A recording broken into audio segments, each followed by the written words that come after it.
Bien, entonces el día de hoy el objetivo teórico es introducir un poco farmacometría. ¿Qué es farmacometría? Porque a lo largo de la carrera y en general un término relativamente nuevo en la región. Entonces, introducir un poco qué es lo que vamos a estar viendo en el curso, y después empezar a meternos un poco en lo que son los modelos que vamos a estar trabajando. Y vamos a empezar por una parte bien básica, que es regresión, una regresión aplicada a un set de datos que puede ser de un sujeto, ¿sí? Y después a lo largo obviamente a lo largo del,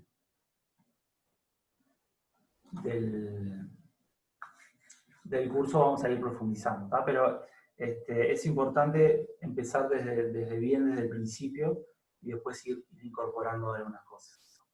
Entonces, bien,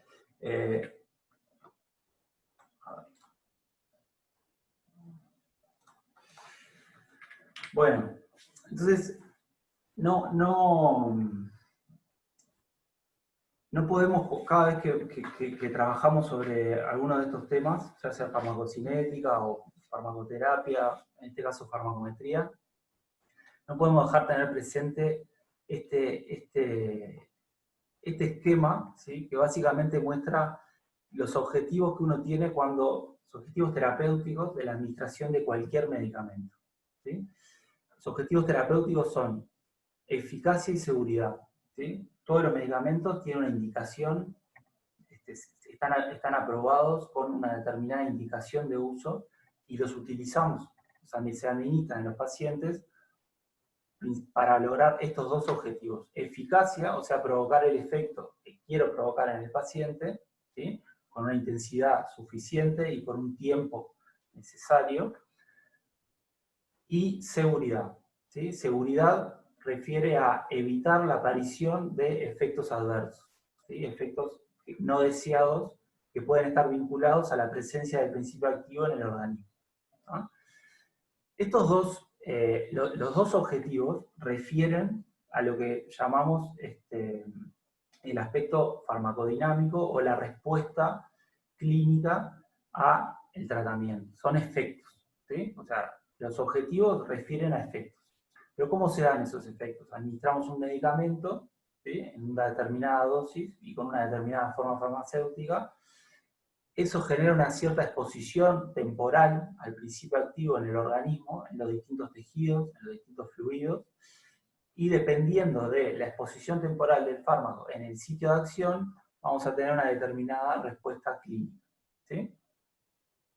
Vamos a generar una determinada intensidad de efecto, tanto del efecto que estamos buscando, como algunos efectos que también estén asociados que tengan la potencialidad de provocar el principio activo, pero que no sea de nuestro interés, o sea, que queramos minimizar.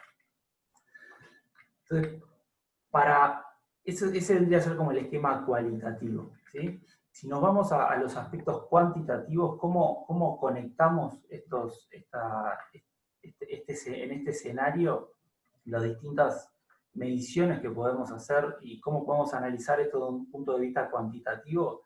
Tenemos en la interacción medicamento-organismo se generan estas diferentes respuestas, llamamos nosotros, muchas veces, ¿sí?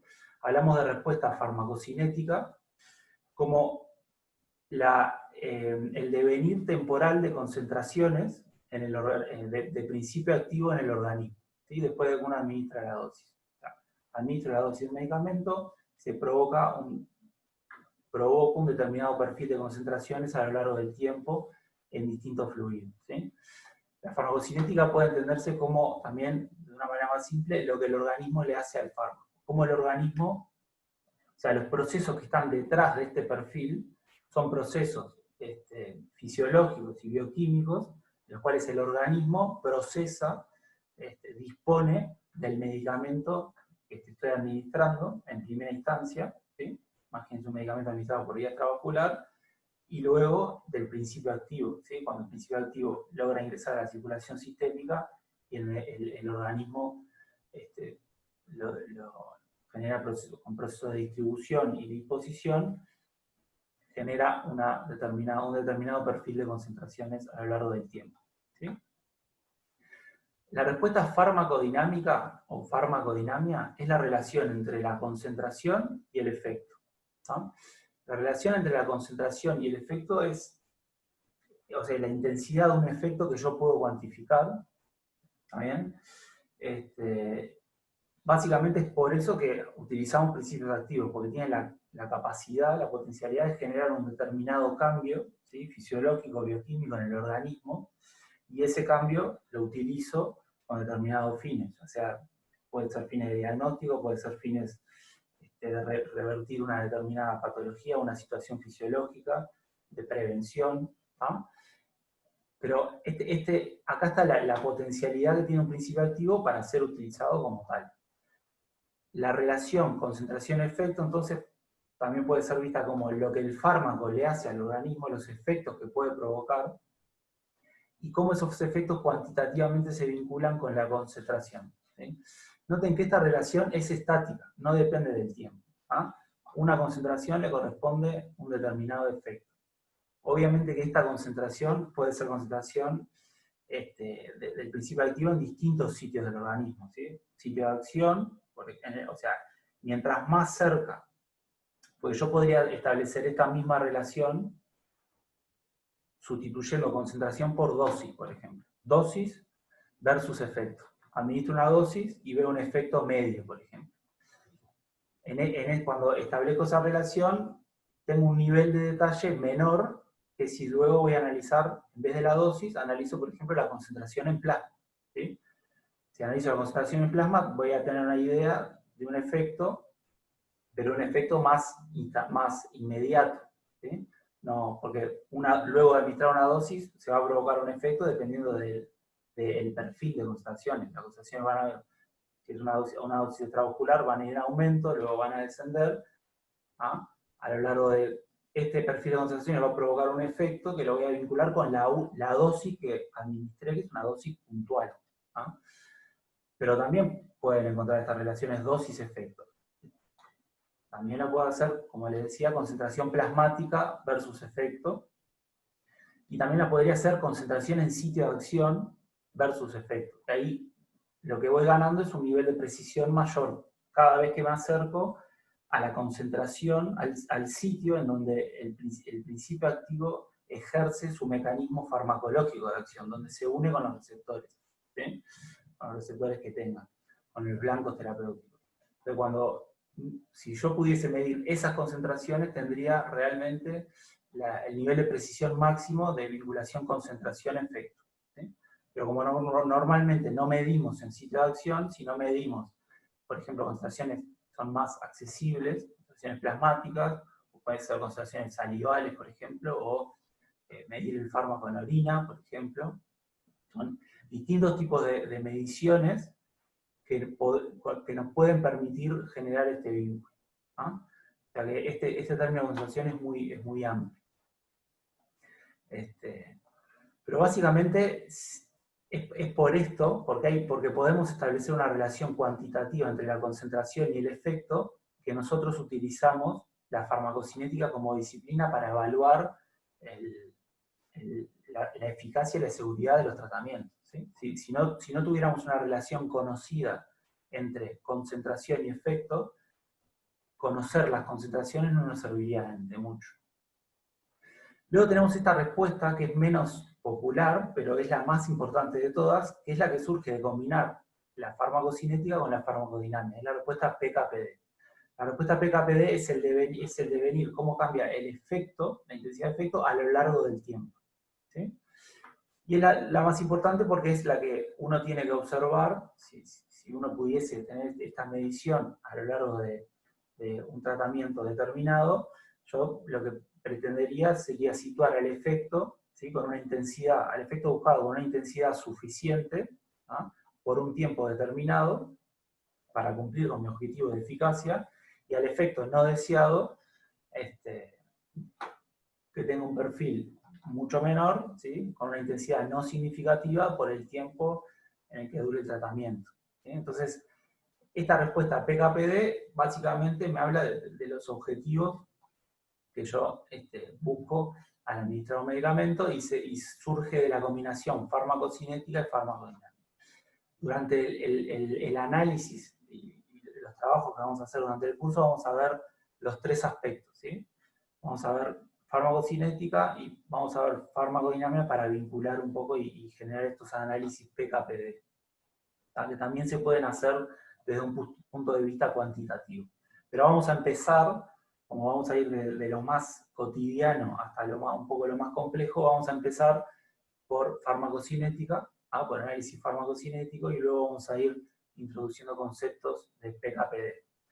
Por esto, el video que voy a dejar grabado hoy son aspectos básicos de farmacocinética que no tenemos el tiempo para cubrir, pero que considero necesario que, por lo menos, que le den una mirada para asegurarse de que estamos todos en ese mismo punto de partida. Bien. Si ven acá, hay un aspecto de variabilidad que les estoy mostrando, que es cómo varían las concentraciones, en este caso a lo largo del tiempo, o el efecto con distintas concentraciones, o el efecto a lo largo del tiempo. A esa variabilidad le llamamos longitudinal, ¿sí? Y es uno de los aspectos que queremos analizar, que vamos a analizar. Vamos a tratar de generar en farmacología cuantitativa, es un poco una definición que se le ha dado a la farmacometría. Pueden leer por ahí que la farmacometría es la ciencia de la farmacología cuantitativa, porque trabajamos este escenario de interacción medicamento-organismo desde un punto de vista fuertemente cuantitativo, ¿sí? Entonces, una de las cosas que vamos a tratar de desarrollar son modelos que intenten explicar la variabilidad longitudinal, o sea, cómo cambian las concentraciones y el efecto a lo largo del tiempo. Ahora bien, no va a ser el único nivel de variabilidad con el cual nos enfrentamos, ¿sí? Hay otros factores que contribuyen a la variabilidad en la respuesta a los medicamentos y que hacen que este escenario sea muy complejo, ¿no? Este escenario de interacción medicamento y organismo, ¿sí? A la variabilidad farmacocinética y farmacodinámica contribuyen aspectos vinculados al medicamento y a la formulación que estoy administrando, aspectos vinculados a las condiciones de administración, por ejemplo, si ese medicamento se administra en ayunas, con comidas, o si se administra de día o de noche, ¿sí? O si hay, por ejemplo, puede haber una interacción fármaco-alimento o fármaco-fármaco, ¿sí? Y luego, la fuente más importante de variabilidad es aportada por el propio sistema al cual le estoy incorporando un medicamento, ¿sí? Que es el paciente, que es el organismo, ¿no? Las características del organismo, las propiedades de ese sistema, van a aportar muchísima variabilidad en las tres caras, ¿sí? En la farmacocinética, farmacodinámica y PK/PD, ¿no? Y esto va a ser fundamental entenderlo y ver cómo podemos cuantificar las distintas cómo podemos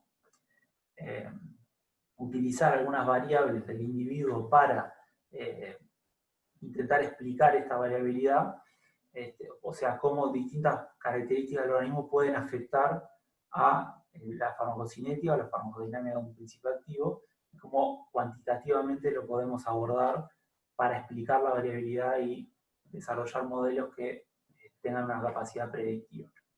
Entonces, el escenario real un poco más se parece a esto si yo lo que quiero es analizar una población, por ejemplo, ¿sí? O sea, cuando analizo la farmacocinética de un principio activo en una determinada población, me voy a encontrar con que, por ejemplo, tras administrar la misma dosis, voy a tener una variabilidad, o sea, un rango de concentraciones que van a ser provocados en esos sujetos, ¿sí? Y también un rango de efectos para la misma concentración. O sea, aún asegurándome que distintos pacientes tengan la misma concentración de principio activo en el sitio de acción, puedo tener variabilidad en el efecto que provoca esa concentración, ¿sí? Porque la variabilidad biológica afecta o tiene impacto a los distintos niveles, ¿sí? No puede ser variabilidad en lo que es la traducción de la señal que ata el mecanismo de acción farmacológica con la respuesta clínica, por ejemplo. la respuesta que uno observa. Entonces, la variabilidad es básicamente con lo que vamos a estar trabajando durante este curso. ¿Sí? Como le dije, tenemos variabilidad longitudinal, también tenemos variabilidad interindividual, ¿sí? O sea, variabilidad farmacocinética, farmacodinámica entre distintos sujetos, y también variabilidad intraindividual. O sea, un mismo sujeto puede presentar distintas respuestas tras la administración de una misma dosis en distintos momentos. Por supuesto que la variabilidad se asocia con ineficacia o toxicidad farmacológica, es un obstáculo en el cumplimiento de los objetivos que les marqué al principio. Entonces, analizar esta variabilidad desde un punto de vista cuantitativo nos permite tener herramientas para abordar esto de una manera mucho más racional, ¿sí? Mucho más basada basada en evidencia y basada en determinadas metodologías que nos permiten anteponernos para explicar esa variabilidad y tener herramientas predictivas de manera de intentar de que ya desde optimizar tratamientos o de que el inicio, por ejemplo, cuando diseñe un ensayo clínico, tenga una idea de qué es lo que va a pasar, etc. Lo vamos a ir viendo a lo largo del curso, pero esto es un poco la esencia, ¿sí? el análisis de la variabilidad. Acá les dejo algunas, esta es una diapositiva que me gusta mostrar porque es un estudio de equivalencia, o sea, una muestra homogénea de pacientes, de voluntarios sanos, no son pacientes, son voluntarios sanos, son 72 voluntarios sanos que reciben una misma dosis de un principio activo, ¿sí? En este caso, lopinavir, la asociación lopinavir-ritonavir, un antirretroviral. Reciben esa misma dosis y el grado de variabilidad en la respuesta farmacocinética, tanto por ejemplo, los niveles de concentración máxima que se observan en los distintos sujetos, fíjense el rango que cubren esas diferencias, ¿sí? Acá pueden ser hasta 4 veces, en un orden de 4 veces de magnitud, las diferencias en concentración máximas entre algunos sujetos y otros. Y luego también tenemos diferencias en la cinética de decaimiento de las concentraciones, ¿sí? Algunos sujetos tienen concentraciones muy significativas a las 60 horas, por ejemplo, ¿sí? O incluso a 72 horas post-dosis, mientras que otros sujetos a las 48 horas ya no tenían concentración observables. Entonces, y esto es una población homogénea que recibe una dosis en condiciones muy protocolizadas, como es un estudio de equivalencia, se administra una dosis, pero todos reciben todos bajo un mismo protocolo, todos, en este caso en ayunas. Entonces, si en condiciones tan controladas podemos encontrar esta magnitud de variabilidad, obviamente en la clínica es una dificultad muy importante. Esto ya es un ejemplo de la clínica, son INRs, o sea, la medición del efecto anticoagulante de warfarina en distintos pacientes, asociados a distintas dosis, ¿sí? Lo que es el rango de la warfarina se sigue su tratamiento con este marcador, que es un marcador farmacodinámico, ya se mide el efecto, y se intenta que ese efecto en general esté entre 2 y 3, eso vendría a ser como el margen terapéutico. Luego hay algunos pacientes que tienen algún cambio en ese margen, pero vean, lo que se muestra acá es la variabilidad que pueden tener para distintos sujetos tras la misma dosis. Por ejemplo, todos estos sujetos están recibiendo 5 miligramos diarios, pero por ejemplo, este sujeto en naranja, es un sujeto solo, cuando recibe 2 miligramos diarios, presenta respuestas que están o sea, que son eficaces y seguras, pero a veces son ineficaces, ¿sí? Entonces, también la variabilidad intraindividual es un tema importante a abordar. Y esos distintos niveles de variabilidad lo vamos a poder abordar con los modelos que vamos a trabajar. Entonces, Perdón, me surgió una duda de una de las diapositivas anteriores. Sí. En la anterior, cuando decís población homogénea, ¿a qué te referís? A que esta muestra de 72 pacientes, estos datos son datos reales de un estudio de bioequivalencia. ¿Ah? En un estudio de bioequivalencia se reclutan sujetos que cumplen determinadas características. Por ejemplo, en los sujetos estos, todos tienen entre 18 y 50 años.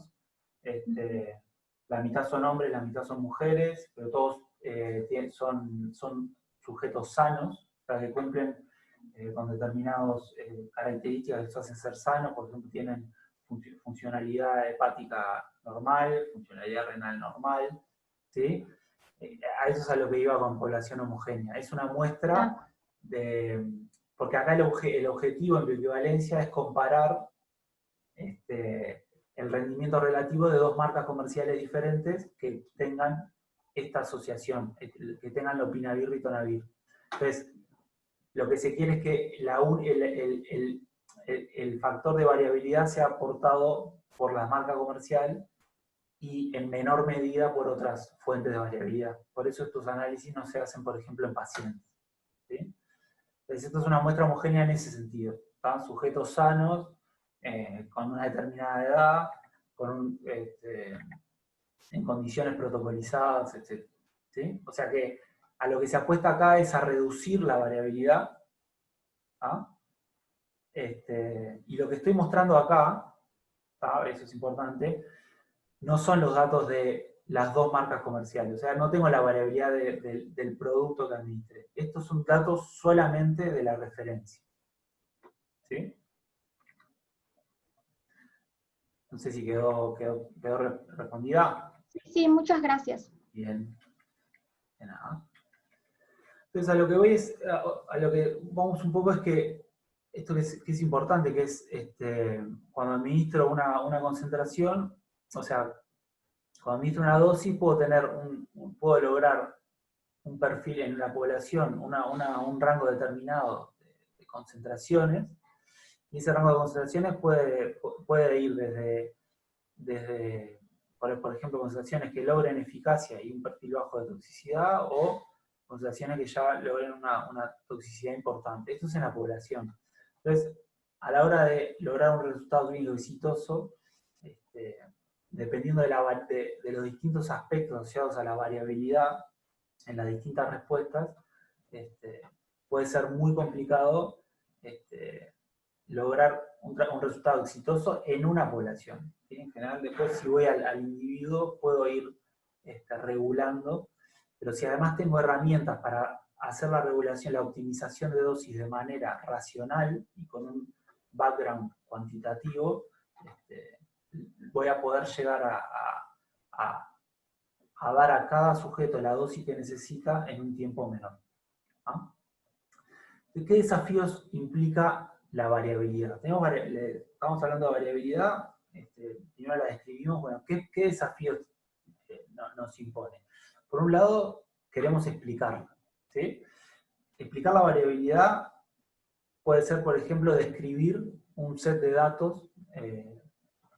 Por ejemplo, pueden ver una curva, un perfil farmacocinético, y puedo generar un modelo que describa ese perfil de manera longitudinal, o sea, que describa las concentraciones a lo largo del tiempo. ¿Ah? Ahí estoy, de alguna manera, describiendo, y puedo explicar la variabilidad si utilizo para generar esa descripción un modelo que esté fuertemente basado o que respete las condiciones, los mecanismos que generan esa respuesta. Eso es importante. O sea, los modelos con los cuales vamos a trabajar no son modelos que lo único que pretenden es explicar los datos. ¿Ah? Los modelos con los cuales trabajamos están constituidos en su concepción de parámetros, o sea, en su concepción matemática, con principios que respetan el funcionamiento del sistema que queremos representar. ¿Sí? En el caso del organismo, o sea, en general vamos a estar trabajando con datos en humanos, ¿sí? Entonces vamos a estar trabajando mucho con fisiología, con modelos que sean plausibles biológicamente, eso es lo que bueno. ¿Ah? Y con esos modelos vamos a intentar de explicar la variabilidad, vamos a tratar de describir los datos que vemos. ¿Ah? Ese es el primer objetivo. El segundo objetivo también es cuantificar la variabilidad que no puedo explicar. La variabilidad biológica es la norma y es imposible, va a ser imposible pretender contar con herramientas que logren explicar toda la variabilidad que yo puedo observar. Y esto lo vamos a ir entendiendo con distintos ejemplos a lo largo de ya esta clase y la que viene, el lunes que viene. Como yo no puedo explicar toda la variabilidad, cuantitativamente lo que tengo que hacer es medir cuánta variabilidad no puedo explicar con un modelo. ¿Ah? Porque esto me va a permitir a mí contar con determinada capacidad predictiva y ser consciente de las limitaciones que tengo a la hora de administrar una dosis. A ver, vamos a tratar de poner un ejemplo de esto. Por ejemplo, yo puedo saber que en un individuo medio, en una población media, por ejemplo, tengo administro una dosis, ¿ah? Y tengo determinados niveles de concentración. ¿Ah? Puedo empezar con una variabilidad importante, una variabilidad grande. Cuando empiezo a ver un poco esos datos, puedo ver que, por ejemplo, hombres y mujeres, los hombres tienen una concentración menor que las mujeres, que tras la administración de la dosis tienen un perfil mayor de concentración. Entonces ahí podría separar en dos concentraciones medias que se provocan después de administrar la misma dosis. Una en mujeres y otra en hombres. ¿Está bien? Ahí estoy explicando la variabilidad. ¿Ah? Pero hacer esta diferenciación no significa que ahora yo administro la dosis en hombres y sé cabalmente, puedo predecir la concentración media que voy a provocar en todos los hombres. Dentro del grupo hombres, tras la administración de la misma dosis, voy a seguir teniendo variabilidad entre los distintos sujetos. ¿Sí? No voy a explicar toda la variabilidad dándome cuenta de que hombres y mujeres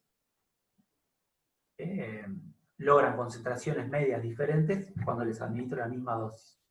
Entonces, cuando me concentro en un grupo, bueno, yo también administro una dosis y tengo una variabilidad determinada. Ahora, si yo cuantifico esa variabilidad, ¿ah?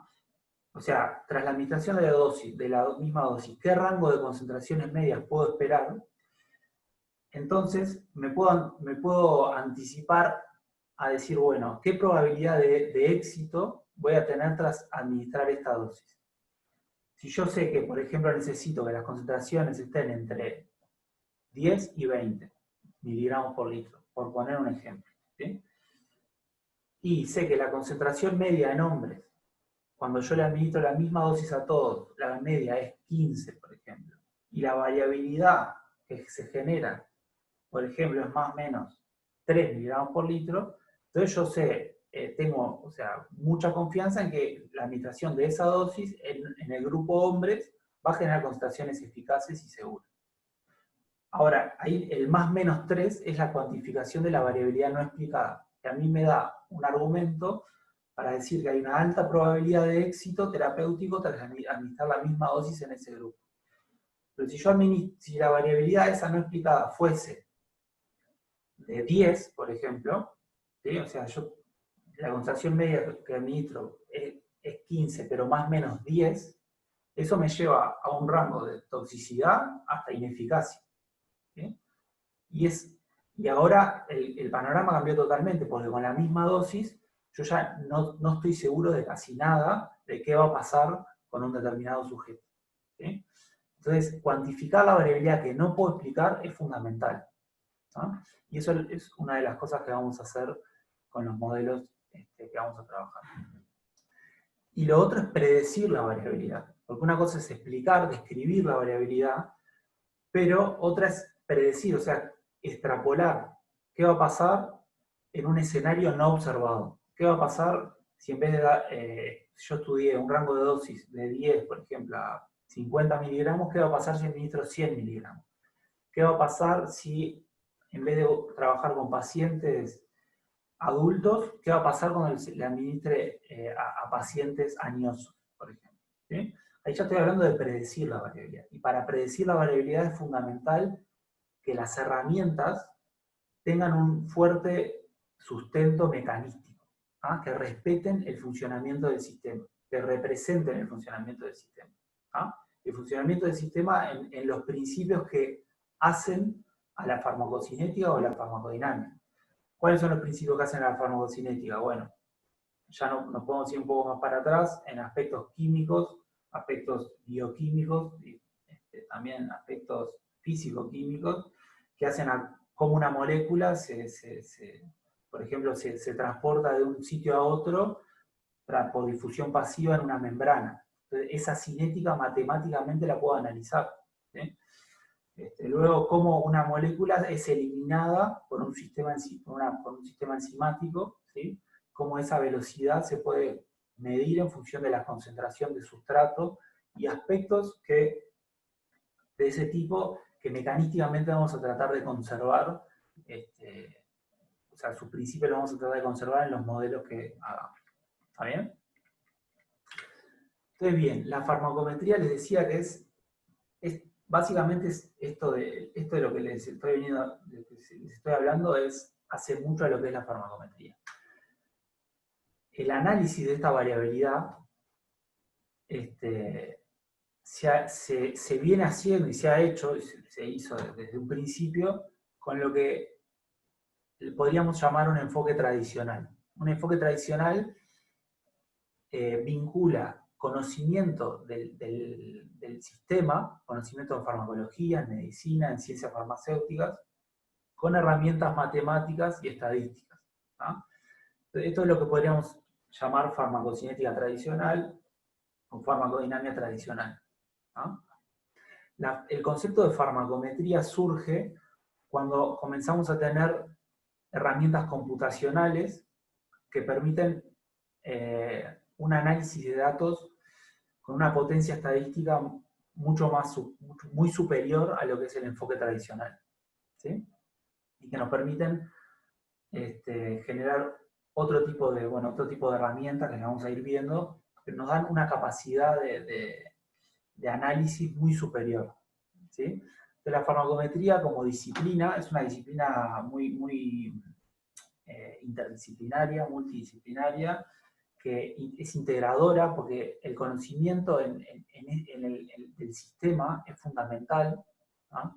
Pero también es importante conocer los principios matemáticos y estadísticos y aspectos vinculados a la computación, a las herramientas de software que vamos a utilizar. ¿Sí?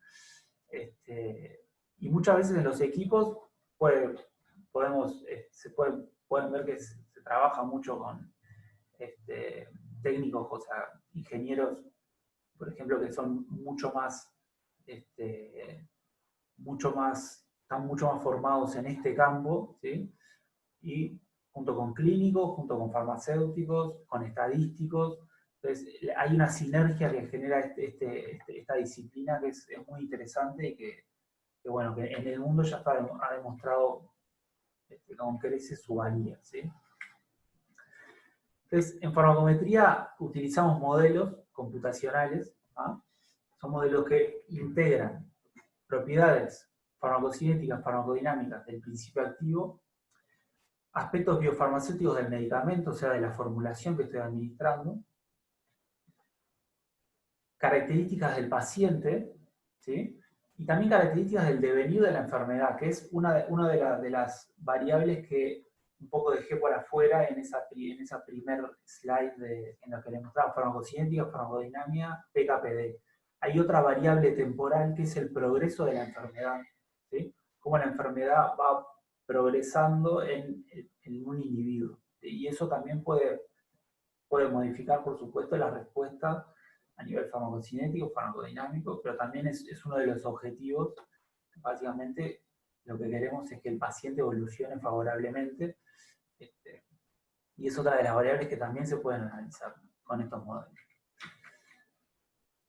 Entonces, generamos estos modelos integrando esos aspectos. ¿Para qué? Para caracterizar, entender cuantificar la imprecisión, o sea, cuantificar la variabilidad y poder predecir la variabilidad en la relación dosis-respuesta y en la progresión de la enfermedad.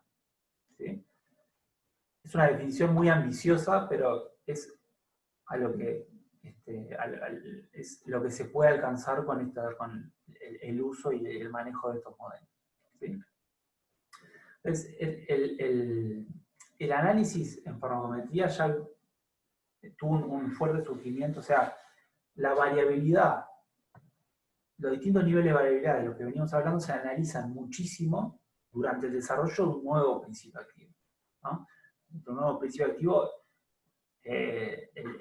la industria, los equipos que llevan adelante ese desarrollo tienen que conocer de manera muy, muy precisa, caracterizar muy bien el sistema para, por ejemplo, recomendar una dosis, para tomar decisiones durante el desarrollo, por ejemplo, este principio activo, o sea, decisiones de seguir o no seguir, o de realizar un determinado ensayo clínico u otro. Entonces, a lo largo del desarrollo, que es donde por primera vez se está analizando los distintos aspectos de la variabilidad para un principio activo nuevo, hay muchas evaluaciones que se hacen y muchas decisiones para tomar. Y es en este ámbito donde la farmacometría se pudo incorporar y donde generó un despegue muy importante. ¿Ah? ¿Por qué? Porque la industria farmacéutica innovadora utilizó estos modelos y los utiliza cada vez más para tomar decisiones durante el desarrollo farmacéutico. Lo que se está evidenciando, y ya es bastante evidente, es que las decisiones informadas por modelos permiten optimizar recursos, también básicamente optimizar todo el proceso de desarrollo del medicamento, llevando a menores costos económicos, menores tiempos y también menores costos éticos, ¿sí? Porque muchas veces algún ensayo clínico, por ejemplo, se puede diseñar ya a partir de la predicción que genera un modelo, y eso es algo mucho más eficiente que hacer un ensayo clínico a ver qué pasa. ¿Ah? Hacer un ensayo clínico implica tener pacientes o voluntarios sanos sometidos a un determinado tratamiento que quiero evaluar. Entonces, si yo puedo optimizar la realización de esos ensayos, que además son muy costosos, entonces gano por todos lados. ¿Ah? Y estos modelos están permitiendo eso. Este es un artículo de un grupo de la FDA que analizó distintas solicitudes, o sea, aplicaciones para nuevos principios activos durante el 2000 al 2008, y lo hacen a distintos tiempos, de 2000 a 2004, 2005, distintos periodos. ¿Ah? Y lo que se muestra acá en esta tabla es qué impacto tuvo algún modelo farmacométrico en la toma de decisiones, y cómo algunos modelos se utilizaron para demostrar, para probar algún punto en la aplicación. Entonces, acá lo que se muestra es que, por ejemplo, para las decisiones de aprobar, tanto para evaluar eficacia, como evaluar seguridad de un principio activo, como para definir el régimen terapéutico, el régimen posológico. ¿Ah? Cómo va aumentando la proporción de estudios, o sea, de aplicaciones que involucran análisis farmacométricos. ¿Ah?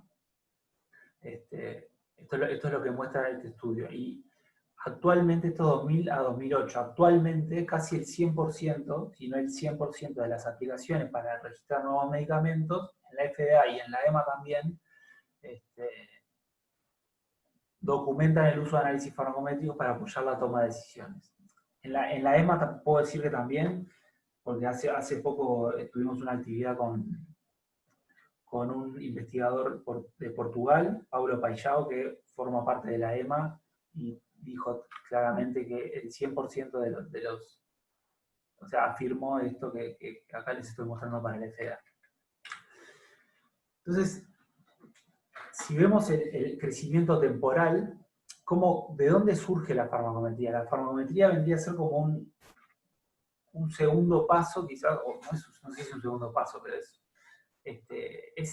la evolución natural de las ramas farmacocinética, farmacodinámica, ¿sí? En un momento donde farmacocinética estaba en mucho crecimiento, y en un lugar donde estaba mucho crecimiento, que es San Francisco, en Estados Unidos, se creó por primera vez, o sea, Scheiner y Bill son dos investigadores de la Universidad de California, en San Francisco, desarrollaron esta aplicación, modelos no lineales de efectos mixtos, que es lo que vamos a trabajar a partir de la clase que viene. Lo desarrollaron en un software que se llama NONMEM, que hoy por hoy es el estándar, es el más utilizado, aunque hay otros, y no es el que vamos a utilizar en el curso porque tiene algunas dificultades adicionales de codificación, etc. Pero vamos a usar otro software que es muy potente y permite hacer todo lo que hace NONMEM. En los 70s, Scheiner y Bill desarrollaron este método principalmente para ser utilizado en la clínica, ¿sí? Sin uso a nivel industrial. ¿Ah? Eso fue la primera vez que aparecieron los modelos no lineales de efectos mixtos, que podrían verse como el corazón metodológico de la farmacometría. Este método luego se fue desarrollando, ¿sí? Pero aún sin incorporarse a lo que es el desarrollo de medicamentos. No se incorporaba al aspecto industrial. Recién en los 90 esto empezó a ser una realidad, y a fines de los 90, en los 99, la FDA publica su guía para presentación de análisis de farmacocinética poblacional. Se llama mucho así, son los análisis farmacométricos, que a partir también del lunes que viene vamos a empezar a ver. Y luego de ahí el crecimiento siguió siendo exponencial, ¿sí? La EMA luego emitió su propia guía también. FDA crea su división de farmacometría para hacer evaluación de aplicaciones. Y en la última década ya se habla de un paradigma de informar la toma de decisiones durante el desarrollo de fármacos mediante modelos. ¿Ah? Eso es esto. Entonces, este paradigma que es desarrollo de fármacos informado por modelos, en esta publicación lo definen como un marco de referencia para la predicción y extrapolación centrado en el conocimiento y la inferencia, generados a partir de modelos integrados, y apunta a mejorar la calidad, eficiencia, costo-efectividad en la toma de decisiones. Es una definición muy, muy abarcativa, que creo que está buena. O sea, hablar de un paradigma ya es que básicamente toda la industria y todos los actores que están trabajando en el desarrollo de nuevos medicamentos están considerando que esta herramienta la tienen como algo indispensable. Ya está muy establecido en el continuo flujo de trabajo de las distintas actividades vinculadas al desarrollo de medicamentos, ¿no? Puede surgir, esto involucra, porque farmacometría, si vamos puntualmente a cómo se usa el concepto, quizás se use más como análisis farmacocinético o análisis PKPD poblacional, ¿ah? Y hay otros tipos de análisis, como el análisis de farmacología de sistemas, que no vamos a ver en el curso, pero que también forman parte de este paradigma, ¿sí? Entonces, este paradigma de utilizar modelos para cuantitativamente intentar explicar la variabilidad y predecirla, se aplica tanto desde el punto cero, analizando la biología, ¿sí? Como después viendo cómo un principio activo puede modificar las distintas variables biológicas. Después cómo puedo hacer con ciencia translacional, pasar ese conocimiento a una escala preclínica. Luego, para tomar la decisión de, por ejemplo, primera dosis en humanos, ahí se usan modelos de este tipo para predecir elegir qué dosis administrar, luego para hacer más una evaluación clínica, y también luego durante la optimización y el seguimiento del medicamento en la clínica. Muy atado a esto también está otro paradigma, si se quiere, porque farmacometría no se usa solo en el desarrollo de medicamentos, se utiliza también mucho en la práctica clínica. ¿Ah? En la práctica clínica se habla de dosificación de precisión informada por modelos. ¿Ah? Y acá este es un escenario donde también los modelos tienen muchísimo para aportar. ¿Por qué? Porque durante el desarrollo de un fármaco se generan estudios, se genera mucha información, pero en una población relativamente homogénea. O sea, obviamente no es homogénea y en estudios de fase 3 se aumenta muchísimo el número de pacientes que se incluyen en el estudio y ahí hay variabilidad importante que los distintos grupos aportan, pero sin duda cuando se aprueba un medicamento y sale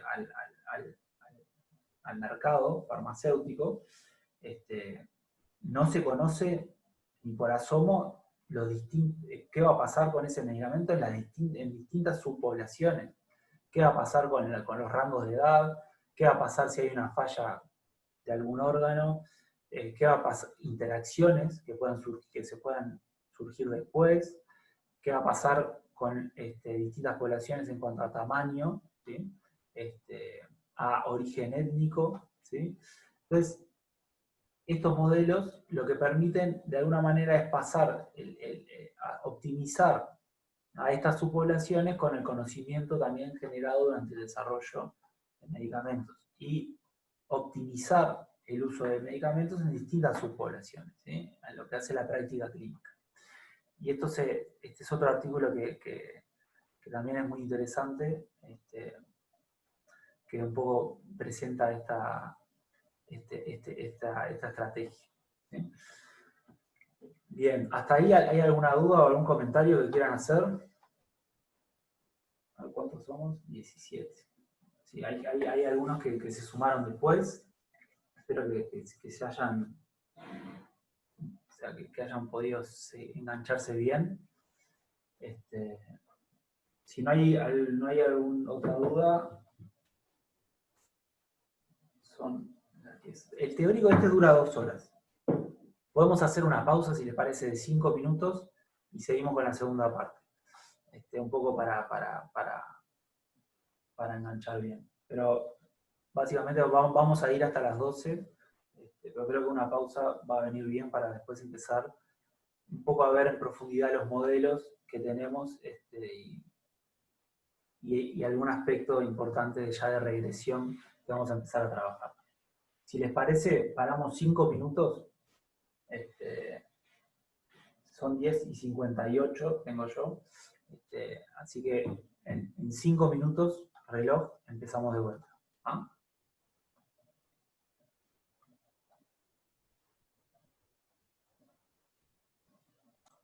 Entonces, vamos a meternos un poco en la parte un poco más técnica, ¿sí? O sea, vimos una introducción que me parecía necesaria un poco para sentar bien los aspectos y qué esperamos ver, qué esperamos compartir con ustedes durante este curso, durante estas 6 semanas. ¿Ah? Entonces vamos a trabajar con modelos. Decimos que la farmacometría evolucionó hasta constituirse en un paradigma que es toma decisiones tanto en el desarrollo de medicamentos como en la práctica clínica, en la optimización de dosis, informada por modelos. Entonces, ¿qué son esos modelos? Los modelos básicamente son representaciones de la realidad, representaciones muy simplificadas. ¿Ah? En esa simplificación vamos a hacer suposiciones. ¿Ah? Vamos a hacer suposiciones que van a simplificar y que la voy a tener que evaluar de alguna manera, o voy a tener que ser muy consciente de las limitaciones que tiene un modelo a la hora de aplicar ese modelo, ¿sí? A la hora de interpretar la información que ese modelo me está dando. ¿Ah? Hay una frase que se utiliza muchísimo, es casi un cliché, pero no podía faltar, que es: todos los modelos son inexactos, ¿ah?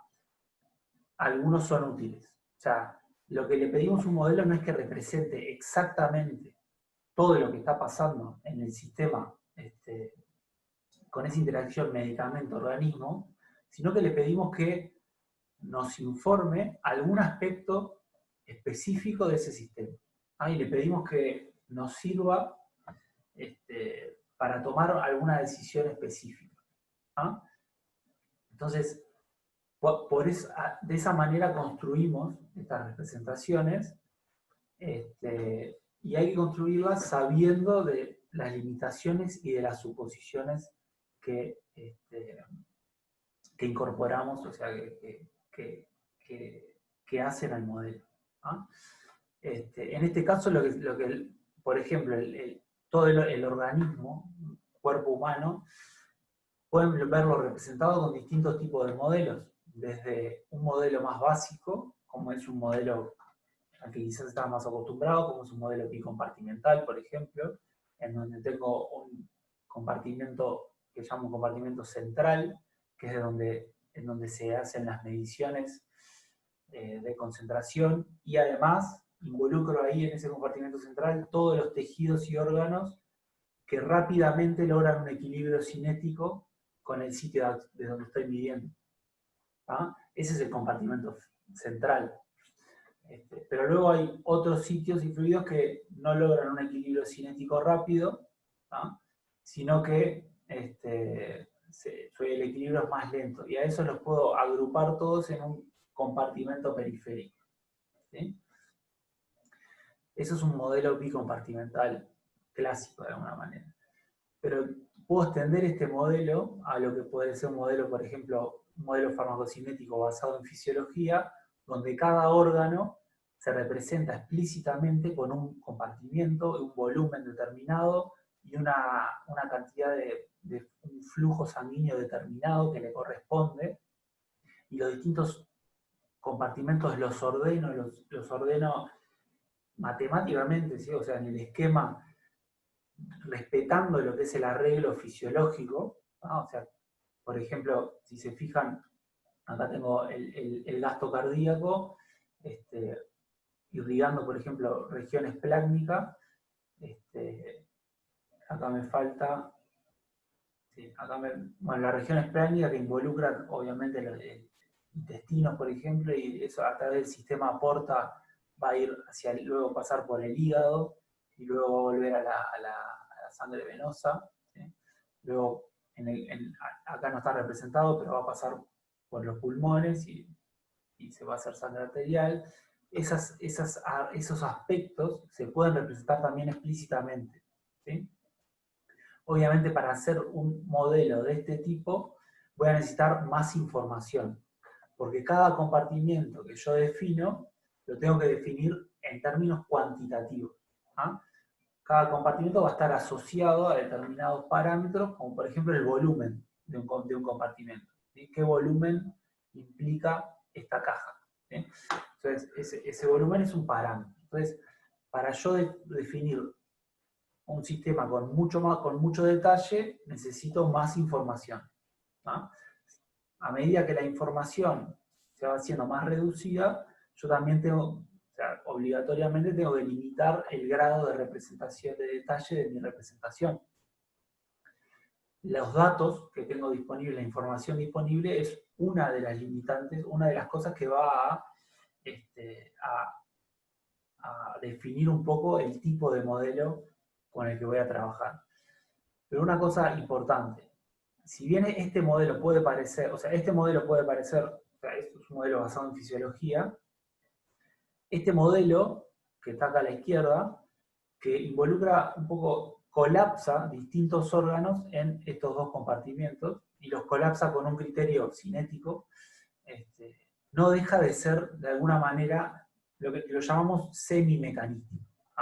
Pues no es mecanístico, ya que no tenemos al detalle la representación de cada órgano, qué pasa en cada órgano, pero sí está conformado y tiene parámetros que de alguna manera miden lo que está pasando en el sistema y lo podemos asociar con aspectos fisiológicos. Entonces vamos a ver un poco ahora qué es esto de modelos mecanísticos, semimecanísticos, ¿sí? O empíricos. ¿Está bien? Entonces, bien, los datos son una de las limitantes. La otra característica que obviamente va a impactar mucho en el desarrollo del modelo es ¿para qué lo quiero? ¿Ah? ¿Para qué quiero el modelo? Yo desarrollo el modelo para responder a alguna pregunta, y eso tiene que estar claro desde el momento cero. ¿Para qué quiero desarrollar el modelo? Tiene que tener un impacto grande en qué modelo yo desarrollo, ¿no? Entonces, por ejemplo, atando esto con lo que es los modelos, las características empíricas o mecanísticas de un modelo, yo puedo generar modelos que simplemente describan las observaciones. O sea, que describan la respuesta del sistema ante determinado cambio, ¿sí? Y que sean totalmente basados en los datos. O sea, que el modelo esté totalmente diseñado para explicar los datos con parámetros que lo que me sirven es para explicar los datos. Eso es un modelo empírico. ¿Ah? Y ese modelo empírico me va a servir para interpolar. O sea,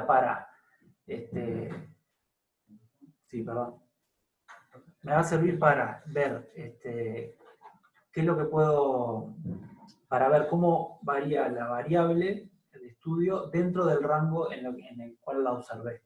¿Ah? Y dentro del rango que utilicé para construir el modelo.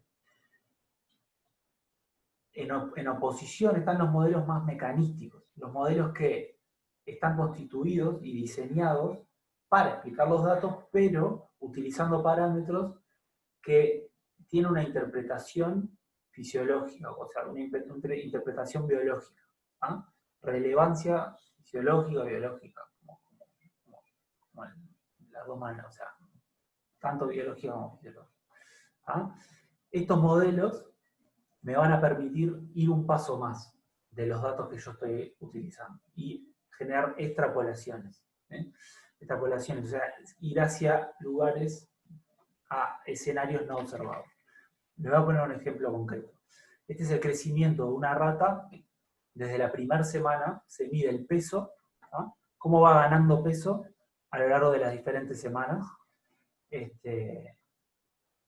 Y a cada semana se hace una medición y se evalúa cómo creció la rata.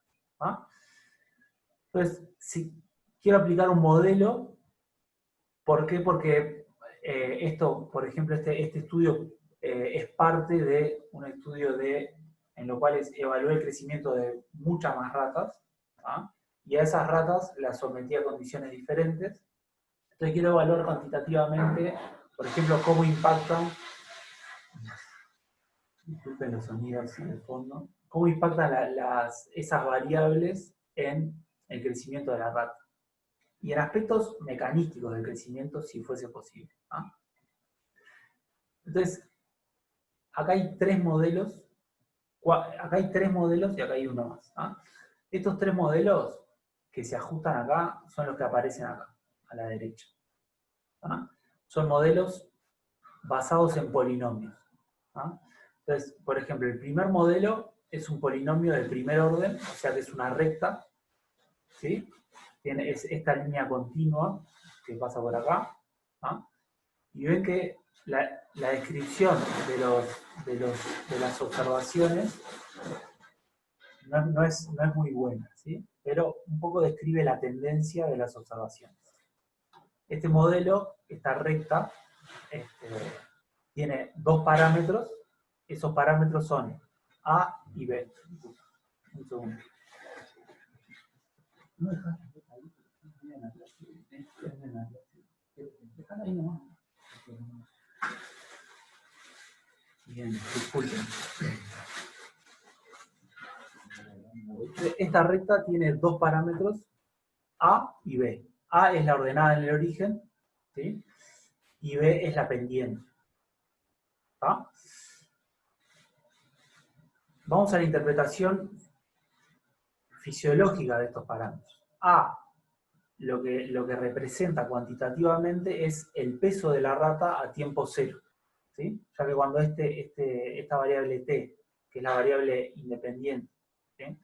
El tiempo, se hace cero, el peso estimado es A, es la ordenada en el origen. ¿Ah? Entonces, este modelo predice que a tiempo cero voy a tener un peso positivo, ¿sí? Claramente es una sobreestimación enorme de la realidad, ¿bien? Pero es un parámetro que lo puedo asociar, lo puedo atar con un aspecto fisiológico del sistema. Luego tengo B, el parámetro B es la pendiente, que básicamente es el ritmo con el cual la rata va creciendo, va aumentando de peso a lo largo del tiempo. ¿Sí? Eso es el valor que me da esta pendiente. Este modelo obviamente tiene un ajuste que no es muy bueno. Si fuera un ajuste bueno, de cualquier manera yo podría utilizar, o sea, por ejemplo, yo puedo ver cómo distintas ratas tienen distinto valor B, por ejemplo, o sea, distinto ritmo de crecimiento, y ese ritmo de crecimiento lo podría asociar, por ejemplo, a distinta dieta que recibieron las distintas ratas en este experimento. ¿Ah? Entonces, podría generar este modelo para analizar B y concluir si ratas que reciben una determinada dieta crecen a un ritmo mayor. ¿Está bien? Ahora vamos a otros modelos que ajustan muy bien a estos datos. Un polinomio de segundo grado y un polinomio de tercer grado. El polinomio de segundo grado está dado acá por esta línea que sube y baja. ¿Sí? Ajusta muy bien a los datos. Y el polinomio de tercer grado es este que luego sube. ¿Sí? Y vean que el ajuste es aún mejor. ¿Sí? O sea, es una buena descripción de los datos en el rango de observación de los datos. ¿Sí? Dos cosas. Esto, ya cuando agregué parámetros, porque hice más complejo el modelo, le di agregando parámetros que le dieron flexibilidad numérica para acomodarse a estos datos. ¿Sí? O sea, este es el modelo, luego hago un ajuste para a cada uno de estos parámetros darle un valor que es lo que termina haciendo que el modelo ajuste bien. Entonces el modelo de segundo y tercer grado, que tiene un muy buen ajuste, ahora tengo, definiendo el ritmo de crecimiento, tengo dos parámetros, B y C. Ahora, si yo quiero evaluar las distintas dietas, ¿cómo hago? Ahora ya tengo dos parámetros que se asocian a la misma tasa, ¿sí? O sea, al mismo ritmo de crecimiento. Tiene un impacto en el ritmo de crecimiento. Y en el polinomio de tercer grado tengo tres parámetros. Entonces, lo que voy perdiendo es la relevancia fisiológica de los parámetros. ¿Sí? ¿Cómo puedo atar estos parámetros con información mecanística del sistema? ¿Bien? Eso por un lado. Estos tres modelos son modelos empíricos. ¿Ah? Describen los datos muy bien, pero no me dan información mecanística respecto a cómo funciona el sistema. ¿Ah? Y además, lo que hace la extrapolación no son nada confiables. ¿Ah? Por ejemplo, el modelo de polinomio de segundo grado lo que predice es que después del tiempo, el último tiempo observado, después de la semana 15, la rata va a empezar a disminuir su peso. ¿Sí? Y el polinomio de tercer grado lo que me dice es que va a empezar a ganar peso con mayor ritmo. ¿Sí? Ninguna de estas dos alternativas es biológicamente plausible. ¿Sí? Sin embargo, estos modelos acomodan muy bien los datos, y si yo quisiese interpolar, o sea, ver cuál era el peso de la rata en la semana, a las 4 semanas y media, ¿sí? Donde quizás no se realizó una medición de peso. Entonces, este modelo me podría servir para tener ese dato, pero no me va a servir para extrapolar, ¿tá? Pues no respeta el funcionamiento mecanístico del sistema. Vamos a este modelo ahora. Este modelo es un modelo que tiene tres parámetros también. Tiene un parámetro que le voy a llamar peso inicial. Después tiene otro parámetro que voy a llamar peso, la ganancia de peso, parámetro B. Y tiene otro parámetro K, que es la velocidad de crecimiento. Este modelo logra un muy buen ajuste a los datos, pero además tiene relevancia fisiológica. Para analizar cómo pueden impactar distintos parámetros en el modelo, un consejo, y algo que pueden hacer es jugar con la variable independiente, jugar un poco con el tiempo. Entonces tengo este modelo. ¿Cómo varía con el tiempo? Entonces vamos a sustituir tiempo por 0. Vamos a ver qué pasa en los extremos. Tiempo por 0 me queda 1 menos e a la 0. ¿Sí? E a la 0 es 1, por lo tanto 1 menos 1, 0. ¿Sí? Por lo tanto, el peso, esta función lo que me predice es que el peso a tiempo 0 es igual a el peso inicial. ¿Sí? El parámetro peso inicial. ¿Bien? Luego, a tiempo infinito, e a la menos infinito, yo dije que e a la 0 era 1, ¿no? Recién, esto es 1 menos 1, 0. Ahora, e a la menos infinito se hace 0, por lo tanto, este término queda 1 menos 0, 1. Por lo tanto, el tiempo, el peso a tiempo infinito queda marcado por la suma de peso inicial más b. ¿Sí? Por lo tanto, b es la diferencia de peso entre el momento 0 y un tiempo infinito. No es el tiempo al cual yo dejé de observar, sino que es el tiempo infinito. Este modelo lo que predice es que asintóticamente se va a llegar a un peso máximo. ¿Bien? Y K es la constante de velocidad con la cual se va ganando ese peso. ¿Sí? En un modelo acá está puesto de manera exponencial. ¿Sí? Cuanto K es mayor, ¿sí? Se llega más rápidamente al peso final. ¿Bien? Entonces ahí tengo 3 parámetros que describen muy bien los datos, pero que además me dan herramientas para conocer el sistema. ¿Sí? Si yo, por ejemplo, analizo distintas ratas que tengan distintas dietas, puedo analizar cómo esa distinta dieta altera el peso el peso que se gana, pero además la velocidad a la cual se gana el peso. ¿Sí? Entonces, este modelo no es enteramente mecanístico, pero se podría decir que es semi-mecanístico y que me permite hacer extrapolaciones con más confianza. ¿Ok? Entonces, ¿por qué construir los modelos? Para describir el comportamiento del sistema, ¿ah? Y ganar también entendimiento de los mecanismos responsables. ¿Cómo gano? Por ejemplo, si yo este parámetro de cinética de crecimiento lo puedo asociar en un diseño experimental a una variable que sea, por ejemplo, no sé, por ejemplo, algunas ratas que tengan quizás,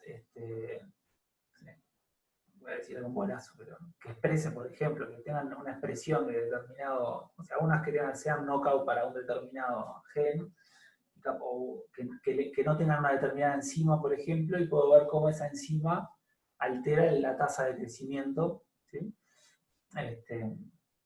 Y quizás ahí gano conocimiento mecanístico porque voy a poder generar una hipótesis en cuanto a cómo impacta eso en el crecimiento de la rata, y con el conocimiento que hay atrás de esa enzima y el impacto que tiene, lo voy a poder vincular para generar una explicación mecanística. ¿Sí? Entonces, al describir cuantitativamente esto y poder atarlo también cuantitativamente con otras variables y otras características del sistema, puedo ganar entendimiento de qué es lo que está pasando en el sistema.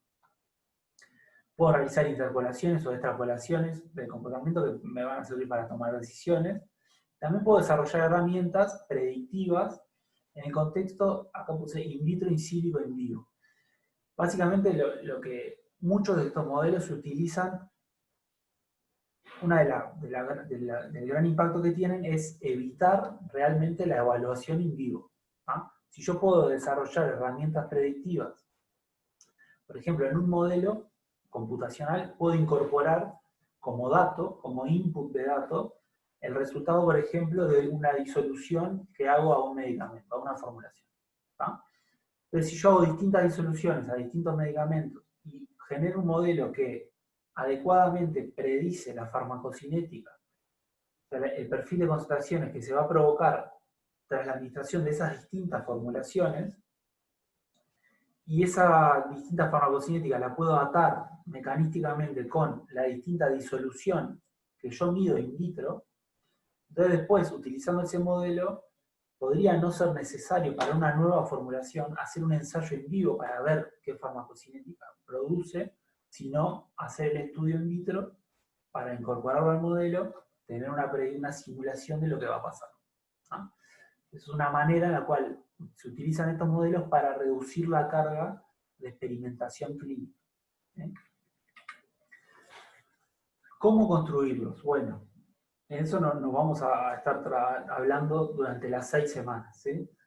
Pero es fundamental el primer punto que pongo ahí, conocimiento del sistema. La farmacometría no es un análisis de datos. ¿Ah? O sea, no es simplemente un análisis de datos que digo esto así y punto. ¿Ah? Para hacer ese análisis bien, es fundamental tener un conocimiento importante del sistema en estudio. ¿Ah? Y ese sistema tiene muchas aristas y por eso es una ciencia, una disciplina integradora de disciplinas. ¿Ah? Aspectos farmacéuticos, aspectos más farmacológicos, aspectos que hacen a la clínica, a la clínica médica, aspectos bioquímicos. Entonces, conocer esos aspectos es realmente importante, porque los modelos que desarrollamos son mecanísticos y tienen que tener tienen que respetar algunos principios para tener capacidad predictiva. ¿Ah? Entonces, no es un análisis de datos y por eso o sea, la química farmacéutica, la carrera no es la carrera que se da en Uruguay y también en otras partes de América. La química farmacéutica tiene aspectos que hacen que dan capacidades importantes para desarrollar esta disciplina. Porque también incluimos aspectos muy matemáticos, científicos, de aspectos de ciencia básica, entonces se incorporan otras cosas que son ventajas a la hora de entrar en esta disciplina. Ahora, datos, obviamente, voy a necesitar para construir un modelo. Y los datos también van a ser un aspecto importante de lo que vamos a estar hablando. Y luego métodos. Ya tengo los datos, que pueden ser datos propios en un determinado experimento, o pueden ser también datos de la literatura. Muchos modelos de estos se desarrollan con datos que están disponibles. Entonces, los datos son un aspecto importante y obviamente los métodos que voy a desarrollar para llegar al modelo. Bien. Vamos a empezar a trabajar en esto de los métodos, y luego vamos a ir incorporando distintas cosas. Pero lo que vamos a empezar trabajando hoy es la parte más, si se quiere, más simple. Vamos a empezar trabajando con un set de datos de un sujeto. Y vamos a hablar de regresión. Hay distintas tareas que puedo hacer con un modelo, pero el modelo, lo primero que voy a tratar de hacer es ajustarlo a los datos para darle valor cuantitativo a los distintos parámetros que componen ese modelo. Entonces, cuando esa primera tarea es una tarea de regresión o una tarea de optimización. El objetivo básicamente es una función. Yo quiero desarrollar una función, tengo que determinar los parámetros de esa función, tal que esa función explique lo mejor posible eso de los datos observados. En términos cuantitativos, por ejemplo, es encontrar el set de parámetros que minimice los errores de predicción, los errores de ajuste, de alguna manera. A esos errores le vamos a llamar residuos. Los residuos son la diferencia entre el modelo, la predicción del modelo y la observación. Esa diferencia es un residuo. Sí, en este caso está puesto como la diferencia entre la observación y la predicción. La predicción es esta que tiene un acento. Y sub j, siendo j el tiempo al cual se obtuvo la muestra. Si yo quiero tener una idea del error del error global de ajuste, no me sirve ver solo el residuo a un tiempo, sino que quiero ver el error total. Y para eso utilizo una función que le llamo suma de cuadrados de los residuos. Sumo el cuadrado de los residuos a cada uno de los tiempos. ¿Por qué sumo el cuadrado? Porque acá voy a tener residuos positivos. En este caso es un residuo negativo, pero voy a tener otros residuos positivos. Y yo hiciera la sumatoria total, y por los principios que se utilizan para este ajuste, la suma daría 0. Porque tengo magnitudes positivas y magnitudes negativas. Entonces, para tener una idea de la magnitud de error, se elevan al cuadrado los residuos antes de incorporarlos en esa sumatoria. Bien.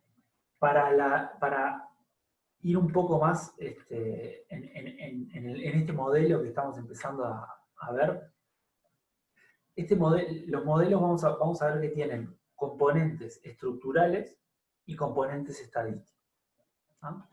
El componente estructural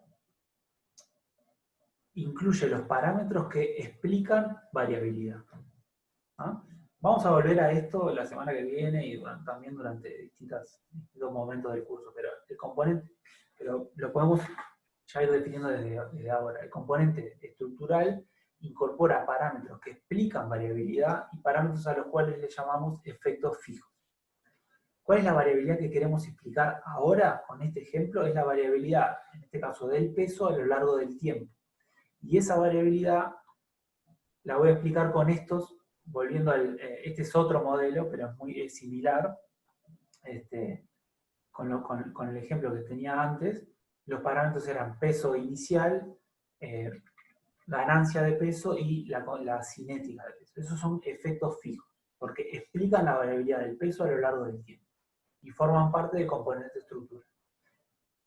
La otra parte del modelo es el componente estadístico.